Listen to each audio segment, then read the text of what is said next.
Grace Point. This is my wife, Kate. I'm Joe. And Cleo.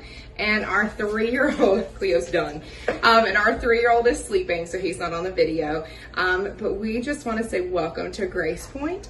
We are so honored that wherever you're at in the world, whatever time zone that you chose us.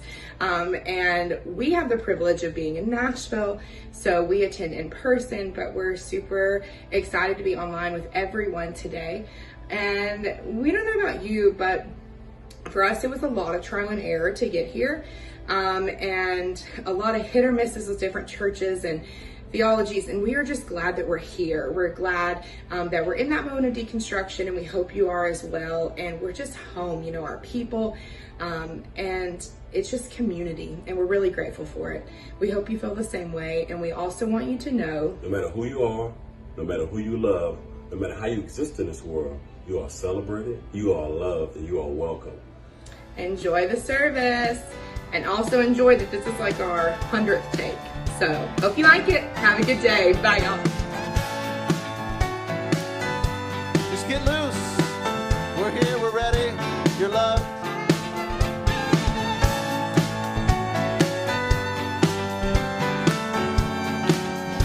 Here we go. We are family. I got all my people with me. Oh, yeah. We are family. I want everybody to Come on, sing. sing it with us. We are family.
We are family.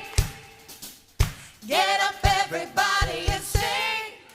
Hi everyone, it's me again, Kate. My pronouns are she, her, and I just want to say hello to the online community, which happens to be all of us this morning. We are so glad you are with us. For all of the announcements I'm about to say, you can find them on the QR code if you scan it with your phone. Weekly announcements, connection cards, update your contact info, all of that can be found there. And we just want to say we need production members. If you have any technical experience, please talk to Adam. He really needs people on his team. We can't leave it all up to him. I can barely work an iPhone. You should see me trying to make this video right now. So I'm not the one, but I hope you are. So if you have that experience, please email him at adam@gracepoint.net. And you can also visit our website for any information.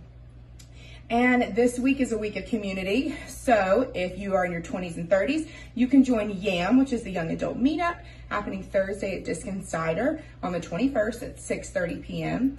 And if you're a little older, different stage of life, you can come join us at Common Ground, the 30s, 40s, 50s, somethings. And we will be there for dinner at Hunter Station in East Nashville at 6 p.m. on Monday. And as always, the financial support kind of keeps us going, and we appreciate it more than you know. So we want to say a huge thank you to everyone who continues to give. You help us cultivate, affirm a transformative community, and without you, we couldn't do that. And if you want to be a part of that with us, we would love for you to, and there's a couple ways you could give. And all of these are Grace Point with an E. You can text Grace Point to 77977. You can go to the gracepoint.net/give. You can scan that QR code that's on the bottom of your screen, and welcome to 2022. You can also Venmo us at Grace Point with an E, Tennessee. Thanks so much. Enjoy your service.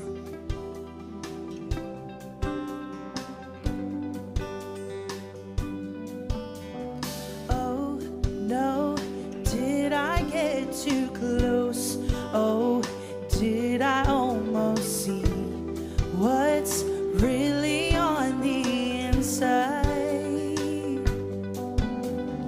All your insecurities, all the dirty laundry, never made me blink one time.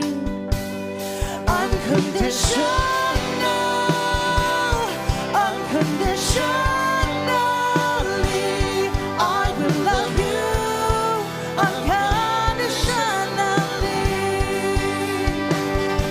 But there is no fear now. Let go and just be free. I will love you unconditionally. So come just as you are to me. Don't need apologies. Know that you are worthy. I'll take your bad days with your good. I'll walk through the storm, I would. I do it all because I love you. I love you. Oh, unconditional, unconditionally, I will love you unconditionally. Oh, there is no fear now, so let go and just be free. 'Cause I will love you unconditionally. So open up your heart and just let it begin. Open up your heart and just let it begin. Oh, open up your heart and just let it begin. Open up your heart. Acceptance is the key to be truly free. Will you do the same for me?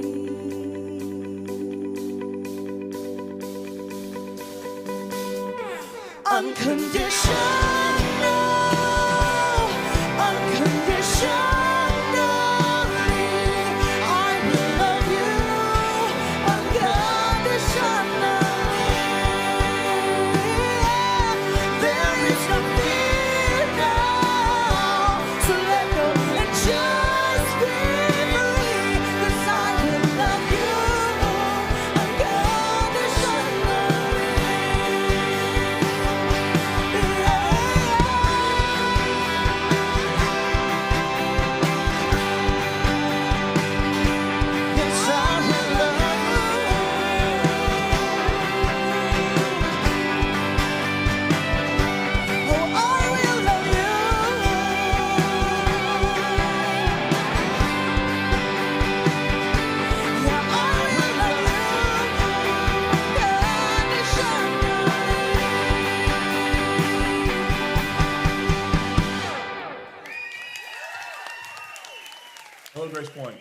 So good to see you. Great to be with you. Glad you're here. Wherever you're joining us from, Nashville, around the US, around the world. I'm coming at you today from North Carolina at the Wild Goose Festival, here for the weekend.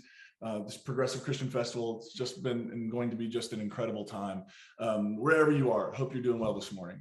We're in a series of sermons, talks, teachings, rants, whatever you want to call them, called What About 2.0. We've already had sort of version 1.0 of this, but what this series is about is the whatabouts of faith. As our faith shifts, as it unravels, as we're deconstructing, whatever language you're comfortable with using, as we're having these experiences for so many of us, it just keeps like you, the one thing you talk, like you go down one rabbit hole and it leads to like 50 other rabbit holes, right? That's the experience of, we ask one question, we pull the thread, and the whole thing begins to unravel to a whole lot more questions. And so today I want to ask the question, what about miracles? And I realize that this is a really touchy, intense topic for lots of people. People usually have strong convictions around this one. And I find in most of my conversations over the years, as I've been on this sort of what about journey, that people tend to fall in two polar opposite camps when it comes to the idea of miracles. The first are, for many Christians, the miracles attributed to Jesus in the New Testament, for example, are definitive proof of his relationship with God.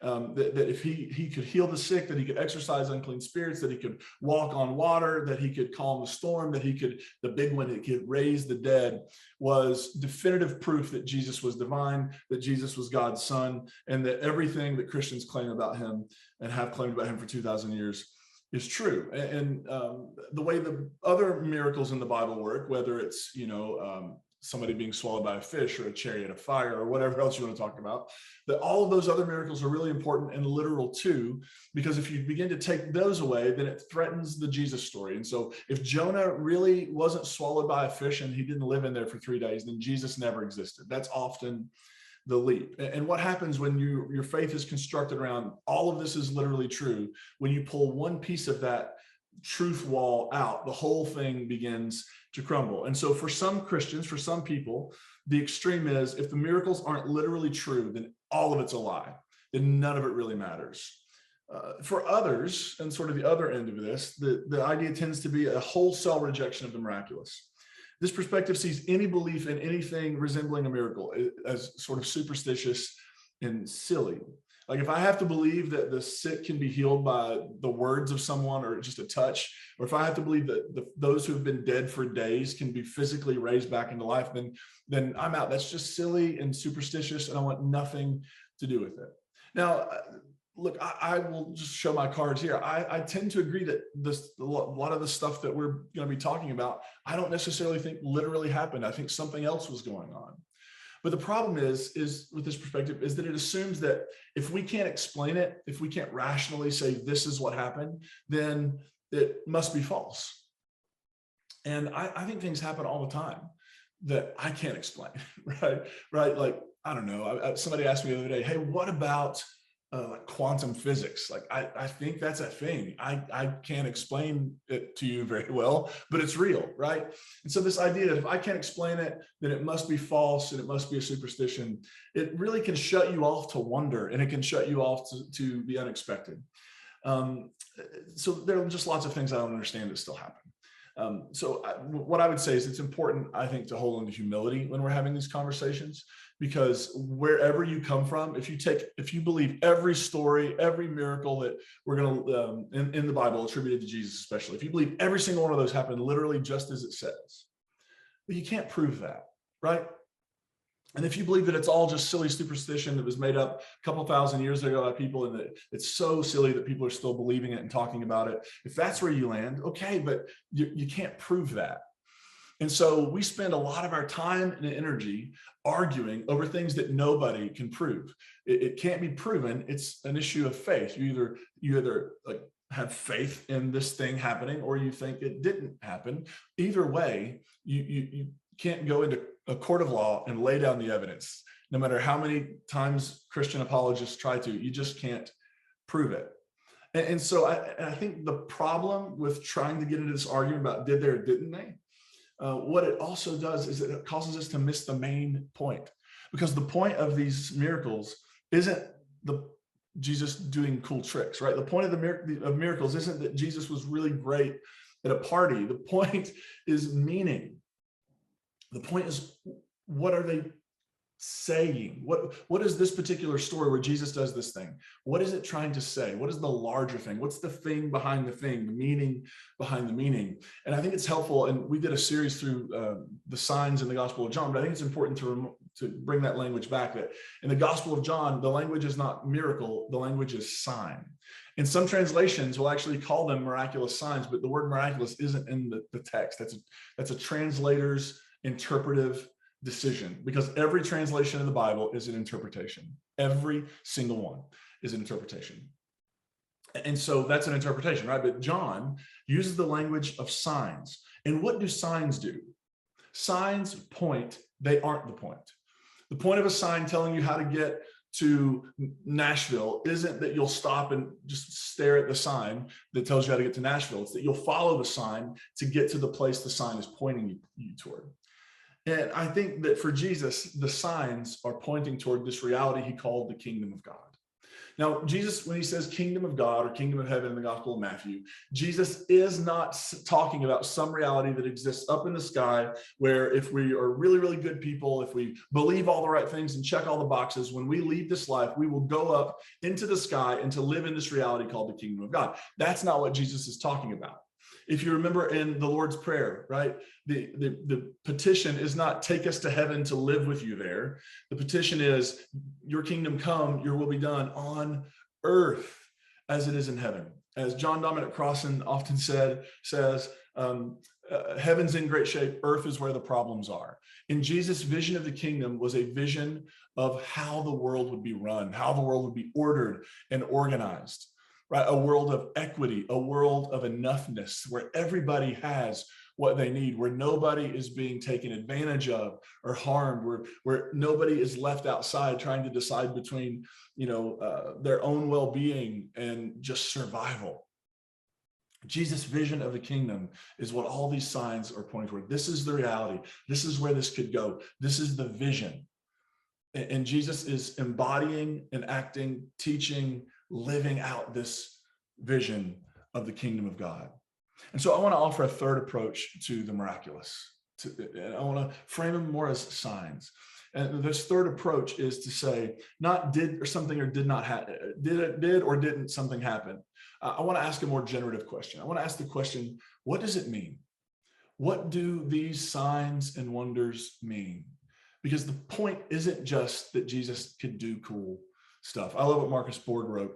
Believe whatever you want about whether or not these things happen the way they're told. Now let's ask and talk about what these stories mean.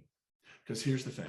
Debating whether or not a human could live in a fish for 3 days and 3 nights really fails to engage the meaning of the Jonah story.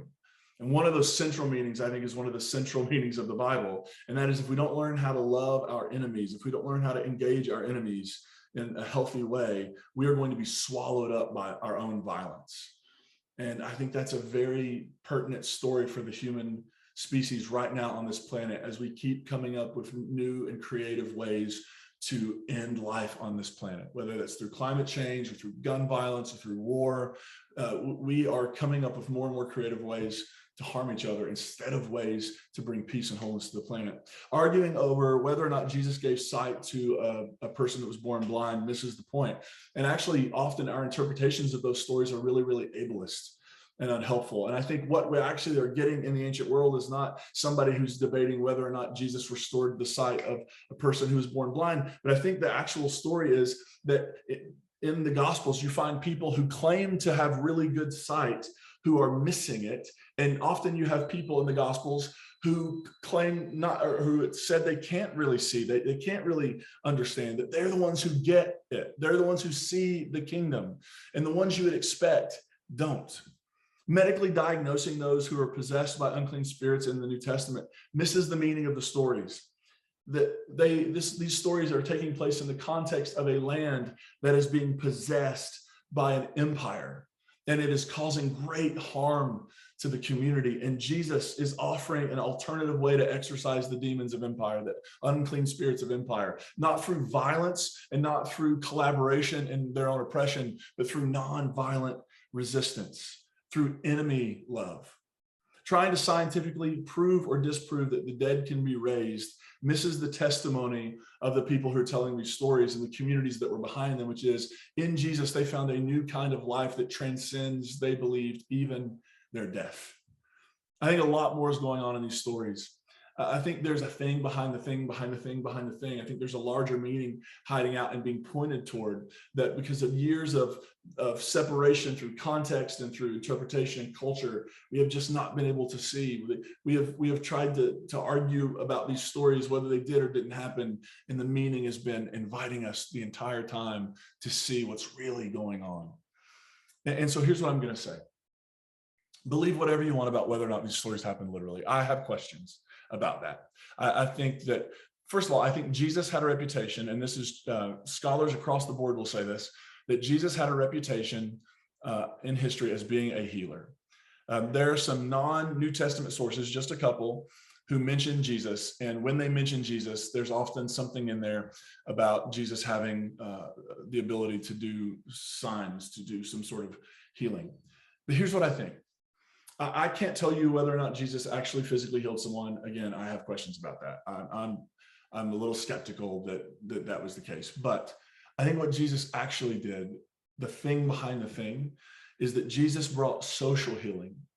And he did that by embracing and including those who were thought to be unclean and unworthy of inclusion. Jesus brought people in and close who were the larger dominant culture was going to exclude. I want to give you a few examples. First, in Mark chapter 1, there's this encounter Jesus has with a man with a skin disease. And to understand the gravity of this moment, like this man's condition would have made him unclean, and it would have made him distanced from the rest of the community. He would have had to stand on the outskirts of the community and announce his uncleanness to anyone who comes near him. And so there's no embrace, there's no community, there's no, like, how long since he had been hugged, how long since he had sat at the table with somebody else and had a feast, how long since this human being had felt like he belonged. And so that's the kind of context and scenario we're in. And in Mark 1, verse 40, a man with a skin disease came to Jesus begging him, and kneeling, he said to him, "If you are willing, you can make me clean." You like, just enter into the story for a moment. Don't just enter into, well, did this or no.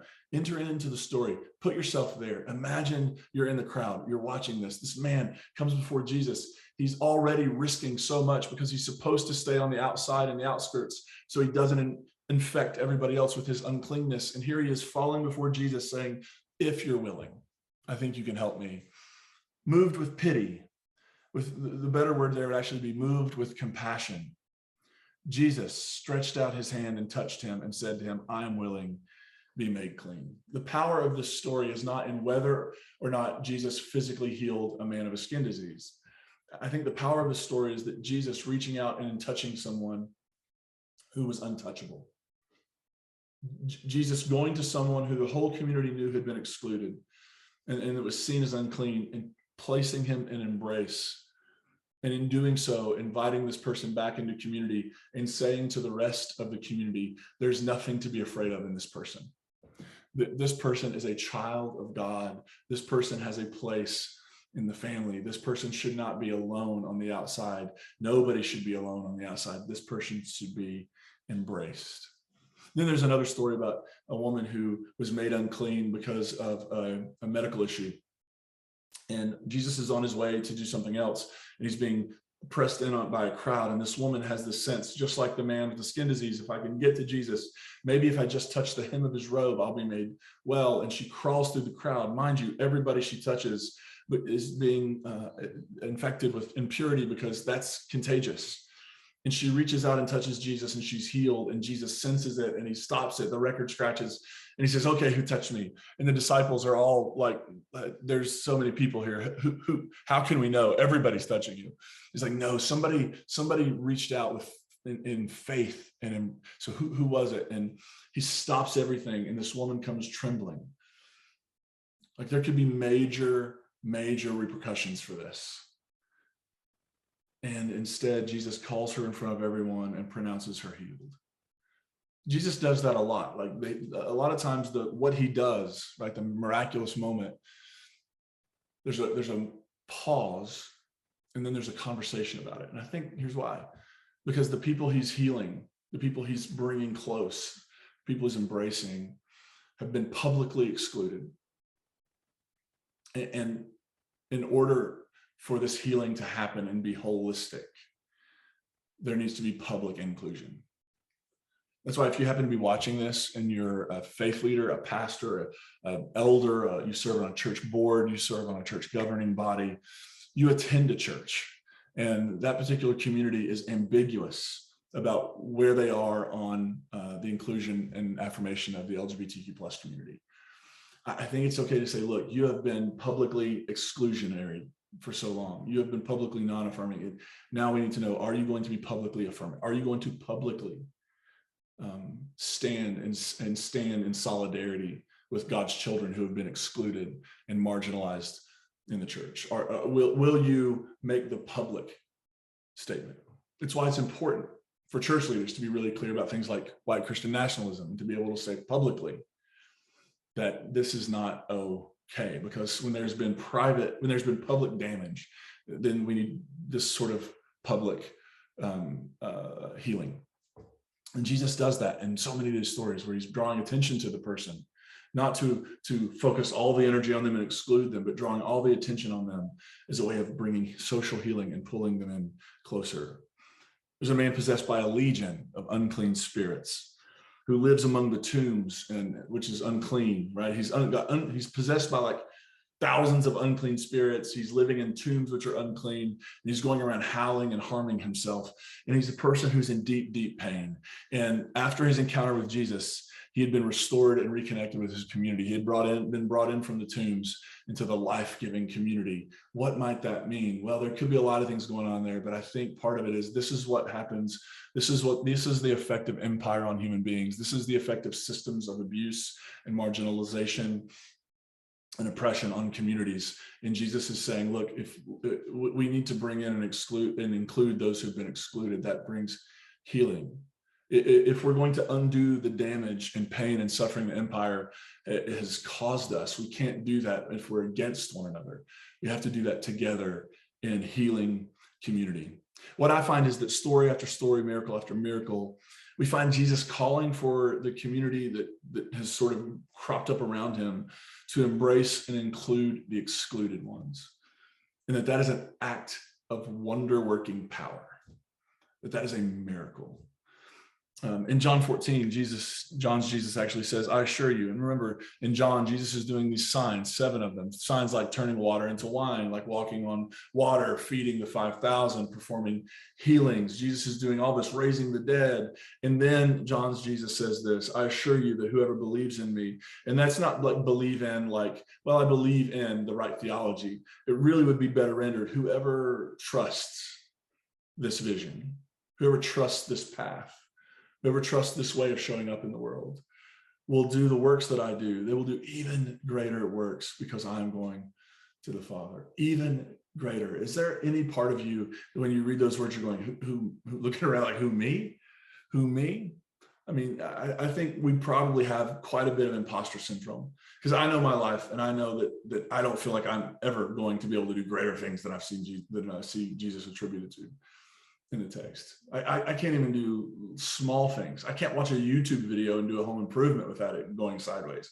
How in the world am I supposed to do this? And yet there's this confidence that Jesus in the Gospel of John, speaking to John's community, is giving like this shot in the arm. You can do this. You can be a miracle worker. You can bring about the transformation of everything. And I think that's the invitation. We're not invited to argue about whether or not miracles happen or whether that's literally true. No. We're invited and equipped to be miracle workers, to be about the work of healing and embracing, and in doing so, announcing the here and nowness of the kingdom. I think that's been the whole point. The whole point has never been to get all the theology right, because who knows?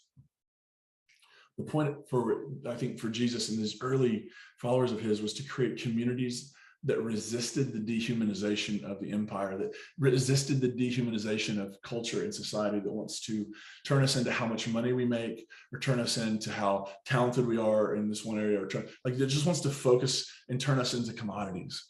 And the people who don't fit, who don't measure up, who somehow have transgressed a boundary that makes us feel like they're unclean, like now we push them out and we just create this kind of club for all of the happy, bright, shiny people. And that's never been the kingdom message. The kingdom message has always been, there are all these seeds, and this is the good news. The kingdom isn't somewhere else and some time else.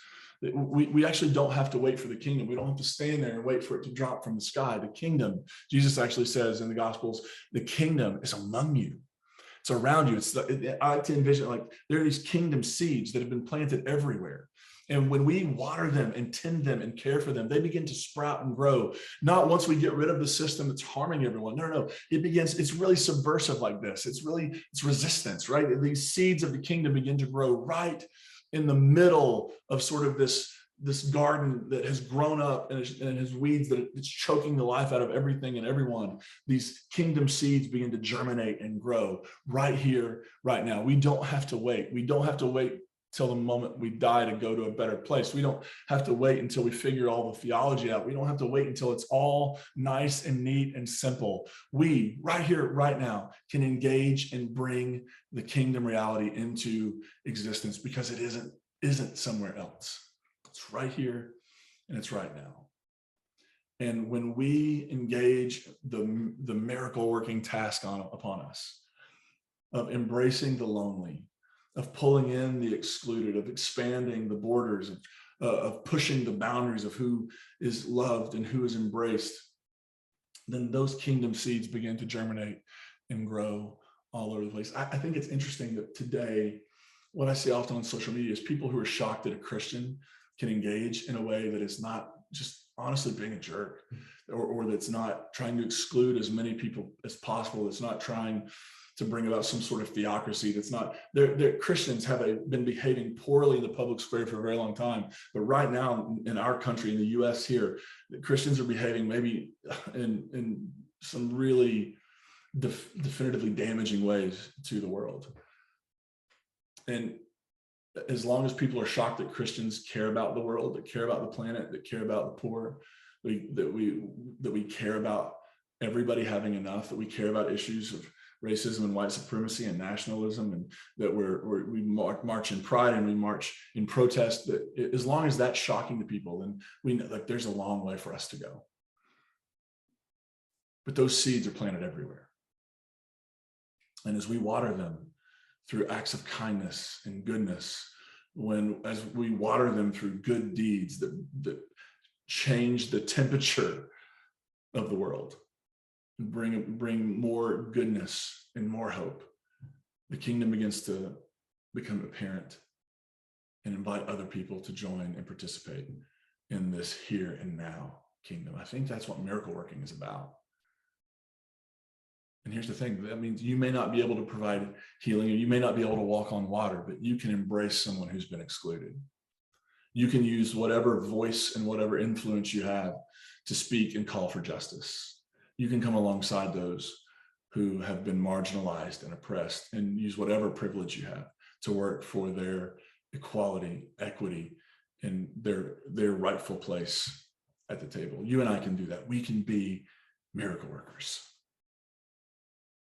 Now, a little bit of a postscript, because I know this is something that comes up a lot. What about the unexplainable things that happen to us, right? I think most of us have probably had something that happened, that it just happened at the right time. We needed something to come through, and it came through, right? We needed something to give us some hope, and we got it. We had been hoping and praying, and it happened. So what do we do about that? Because those kind of things happen, right? Those kind of things happen, and we can say, well, they're just coincidence, and maybe they are, and we can explain away maybe why they happen. But what if we can't? What if we can't explain away why they happen? Here's what I want to say. Believe whatever you want about that. Believe whatever you want about the thing that just worked out like it needed to. If you want to believe that somehow God directed that, that's up to you. That's okay. If you believe that it's just sort of a really fortunate coincidence and that's how you want to talk about it, I think that's okay. I think the response that's called for is gratitude. I'm just grateful. I'm grateful that worked out for me. I'm grateful that I was fortunate in that. I'm grateful that I was #blessed in that. I'm really grateful that all that went exactly like I needed it to. But I want to give you a caution. So please be grateful. However you interpret it, please be grateful. But I want to offer a caution, and that is we really need to be sensitive to people who have not had that experience, but have been in a similar circumstance and it just didn't go that way for them. And here's an example. I often hear people say, look, I was running 15 minutes late for work. And when I finally got in the car to get on the way to work, where I would have been 15 minutes into my drive, there was a car accident, and it was a really bad car accident. And I'm just like, how grateful. God protected me by making me 50. I burnt the toast and God protected me. Okay. But what about the person who then took your place in the accident, right? Where was God for them? Was God protecting them? Was God looking out for them? Does God only look out for me and you? Or does God care about other people? And this is the warning, that if our good fortune or good luck or blessing or whatever language you want to use for it, that if that somehow becomes harmful to somebody else, then it can't be a miracle regardless of what we believe happened. Because a miracle isn't something that brings pain to someone else. It isn't something that pushes someone else farther away. It isn't something that others someone else. A miracle is something that brings close and embraces and brings healing. And so I think it's really important for us to be sensitive to the experiences of other humans who have had an experience similar to ours, but it didn't go the way it did for us, if it went really well for us. And it's just to acknowledge that I cannot be a miracle worker in the world if I'm making claims that are then harming other human beings who have gone through similar difficulties, but it just hasn't gone the way it did for me. Grace Point, I think you and I in this community, we are called to be miracle workers. We are called to be about the work of healing. We are called to be about the work of including. We are called to be people who regularly dismantle the boundaries and barriers that are keeping people away from feeling loved and seen and known, and bringing them close. And in doing so, watering the kingdom seeds that are all around as it begins to grow and transform our lives and our community. And maybe, just maybe, if we keep engaging in these acts of justice and kindness, and compassion, if we keep watering these kingdom seeds, maybe, just maybe, we could begin to transform the world. I do not think Jesus came to give us a vision for escape. I think Jesus came and called us to participation in the transformation and healing of everything in this world, and every image bearer of God, every single person that God made and called good, which is every single person that has ever or will ever live on this planet or any other planet. Are you with me?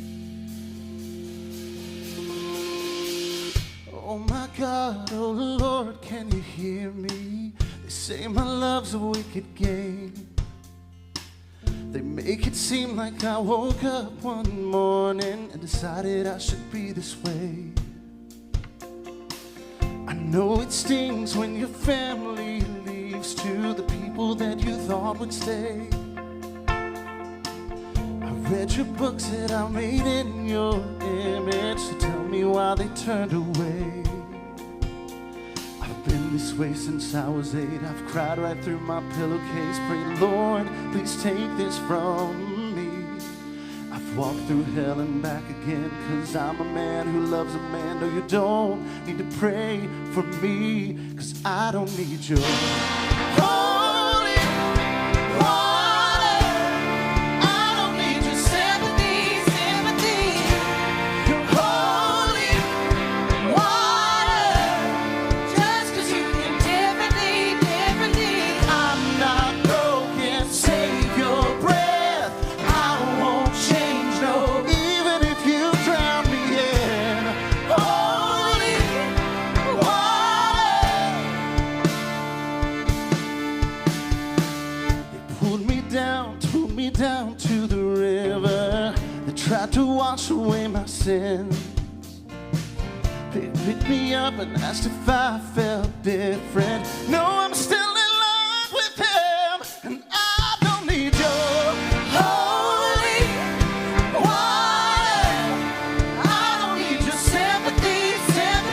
Oh, holy water.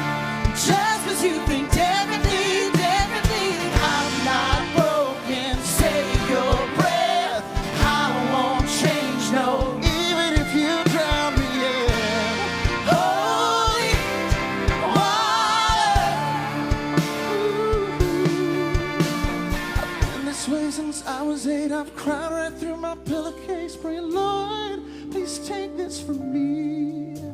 I've walked through hell and back again, 'cause I'm a man who loves a man who don't need to pray for me. 'Cause I don't need your holy water. I don't need your sympathy, sympathy. Oh, your holy water. Just 'cause you did differently, differently. I'm not broken, Savior breath. I won't change, no.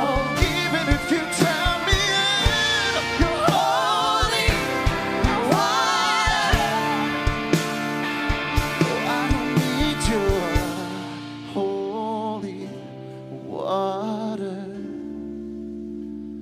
No, I don't need your holy water. Grace Point, thank you so much for being with us today. Whenever you're watching this, hope it's been helpful. Feel free to follow up with questions, with if you want to take it further. This coming Wednesday night, we have, in the summer, it's every other week, and this is our week for Reimagine. We'd love to dig into this further there. So if you're free Wednesday at 6:30, join us on Zoom. It'll be a great conversation. Until we see you again, Grace Point, we love you. May grace and peace be with you.